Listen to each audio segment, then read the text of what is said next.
This one another marriage wahala. One woman don't accuse her husband of extortion, neglect, and false genotype claim. E be like say this man, he run this woman 419. As we gather this information, this man, as he marry this woman, he tell this woman say he be businessman. But after the marriage, now they notice say, e be like say this man dey jobless. If this woman asks him for money, say, husband, I need this thing. The man go talk say somebody they owe him money. This one they do am something. I make am no get money to give this woman. Say now so he begin borrow money from this woman, 200k or 100, 500k. Now so he begin borrow money from this woman. So it be like say this man gather this money, say he wants and travel go abroad. Wetin come shock this woman pass? Wetin make this man now come out and be say this man tell am say him be AA. But to come realize and one of him pikin sick as they carry this pikin go hospital. Now there they realize say all her children be SS. This man just run this woman street to my people beg, make now follow me watch. Princess Helen Ilobe is heartbroken and has hardly recovered from the domestic violence and deceit she allegedly suffered at the hands of her now estranged husband. Helen said she met Kelly in 2008 and agreed to marry him based on his story that he was a businessman. Confident that he could take care of her given his status, she was further encouraged by her father, who consented to the union because both families hail from Edo State. Unfortunately, Helen and her family may have fallen for something else. He will look for story to tell me that he has a problem, that people that is owing him, they have not paid, that please, even though it's 100, even if it is 200, sometimes 500 safe. I'll go and meet my mom. I'll tell my mom I'm not coming to shop, that he should please help me. So I noticed that this man, each time I want to give birth, either a month to or 2 months to, this man will travel. He never experienced my labor pain for once. Even hospital bill, he has never ever in his life. Hospital bill, bring the money that, okay, take for hospital bill or for children, baby clothes. You get me? Besides his claim to being a businessman and having the genotype AA, Kelly Ilobe may have married her using another's identity if documents she chanced upon at home are anything to go by. His name, I know him as Kelly. I don't know him as any other person than Kelly. His brother is Moses. It's his brother's name that is on this. Yes, ma'am. Yes, ma'am. Helen was also disappointed to find out that the daughters she bore for Kelly are sickle cell carriers. The little one, my third born, was sick. She was a baby then, almost some months old. So the doctor now said we should do genotype. I said, what genotype? My husband is AA, me I'm AS. So the doctor said no, that the way they are seeing this child, that we should conduct genotype tests. I said, okay, they should go ahead with boldness because I trusted this man and I believe because of the way he said that that is what he is. I said, okay, they should do it now. When they do it, they say it's SS. I say, sir, it's a lie. They should do it again. That I can't believe. They went to do it. That was when I called my girl. I said, okay, bring my first daughter. When they brought that girl, they did the same thing. They all the same SS. When I don't watch this one, Abi, I never even know be I won't blame the girl family, Abi, who I won't blame. Because I sure see that these people, they don't do their investigation well. As they don't see a rich man, they carry their picking bundle and so yeah, they go husband house. They don't even do background checks. Say, okay, this man even get money, Abi no get money. But as the matter be, this man even gets proof of document to show say him be AA. But if you now check this document, if you now watch this thing, the man not be name there on top of this document. Now him brother name now on top of the document. It can't be like say him and his brother they plan this thing. And even say marriage what they doing, no be the man say if even marry this woman. Now the man brother, hey, when they see what people they do. Now the man brother legally now marry this person. Hey! See wonders shall never end. See things where they happen.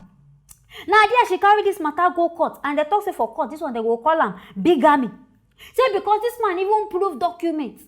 Person sabi do 419, you go settle down. I don't know, be I go pay person, abi you go do photocopy of this thing. Sit down, calm down, do all this kind of thing just to convince person. I sure say this woman get money. I sure say this woman get money when I make this man go through all this stress. But now see the kind of sufferness where you don't go put them these children. See beautiful children. Now all of them get SS. And I know the kind of money where they would spend to take care of these children. And the woman said, no matter any time where she get belly, this man no dey ever dey. Either he don't travel, he don't go here. And no day for her life where this man don't pay hospital bill. I beg no be there supposed don't reason say This kind marriage, you no go work. Now they suppose on the reason and say, this kind of thing, it be like say something there inside this whole thing. So common hospital bill for these children, this man no dey gree pay. Now there these people, these court people say come begin to investigate. And I see why married people, I know they like put my mouth for their matter. As they do the investigation finish, now there they notice say, this same man, this husband, he go report to police say this wife will come outside and come dey complain. Say the wife don't thief in 4 million naira. I beg, who I won't believe?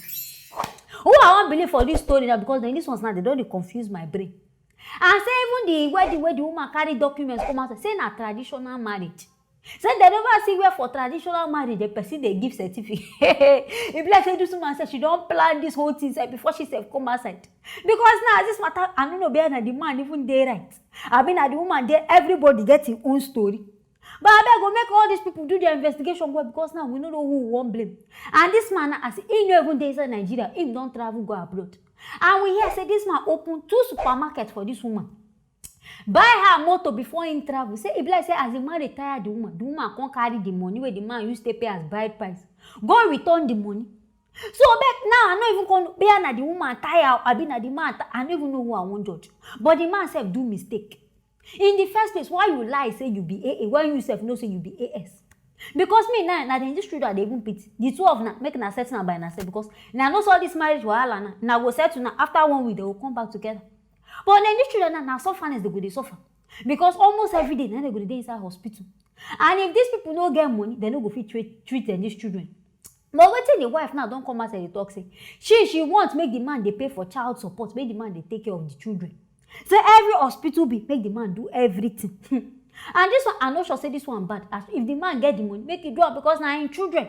At least they don't run you for one night, say no, you get picked. But for a man to do this kind, the man really get hurt. Because the lady fine, so I don't know behind because of the beauty. Now I'm gonna make you say by force, you go marry person in which you know say all the things where you they claim you no get. And I see where longer throat, jealous, I they carry person go lead. And this woman self, as first now because of money, now make she self carry herself, say she won't go marry this kind of person. But in fact, now God now go judge in her matter because marriage was he don't tire me. I don't want to they put my mouth again inside because tomorrow now we go hear another story. My people, I beg, I hear this one for Naija as make her bring and come, make myself is not here. Here what they happen. Anything when I feel about this matter, make not forget to write them for the comment section. Make not forget to like and also share this video.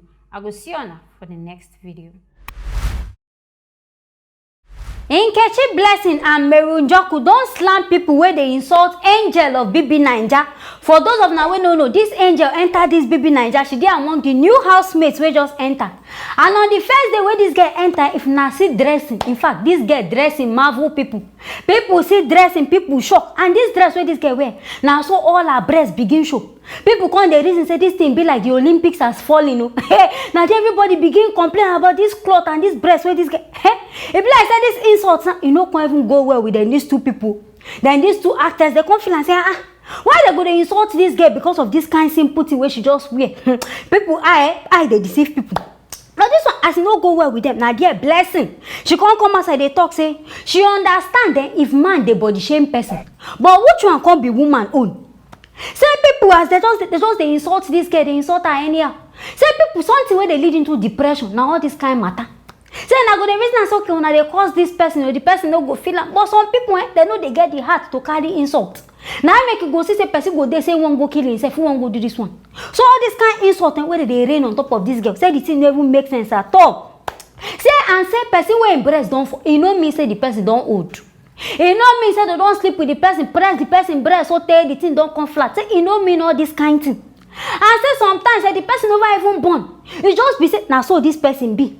So make them know they insult people, make them know they body shame people, say this one no good. And on top of this one, now there Auntie Mary Njoku self accept, in fact she self support and say, this one where this girl talk now true. Now say she self can't write her own.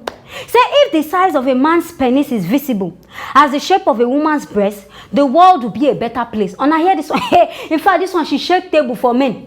Because this thing are true. If say person they see them this men thing, the kind shame where they go give them because some people won't be like pencil. Like there you go see and say, brother, why this thing can't be like this now? And also all this one self go pain them. So now there she come talk and say, all this one self, it just be say now women own and they see they talk about. Now because men own now it don't they inside trouser, nobody they see the thing. Say this whole body shaming of a thing, say it no make sense. Say e no even good at all. Say breast wey don fall, e don fall, yes. But say shebi person mama breast sef don fall. Na there me sef I wan come talk. Auntie, mama breast wey don fall, you don see her wey be say she wear v-neck wey be say all her breast dey show? No. Because she know say the thing don fall, na make her dey hide am, dey put am in a secret place, make nobody see am. So make we no lie and make we talk true. Some people say they suppose learn how to dey dress because this girl, this angel of a lady, if we talk to this kind dressing, now you be first person to enter, you can't carry breast, come dey show the whole world, say okay, oh, now you gather pass, I be waiting, you won't talk. But me, I never dey surprised because if now watch this girl, now so she dey dress. She like to dey naked, make her nyash dey show, make somewhere, now so she be.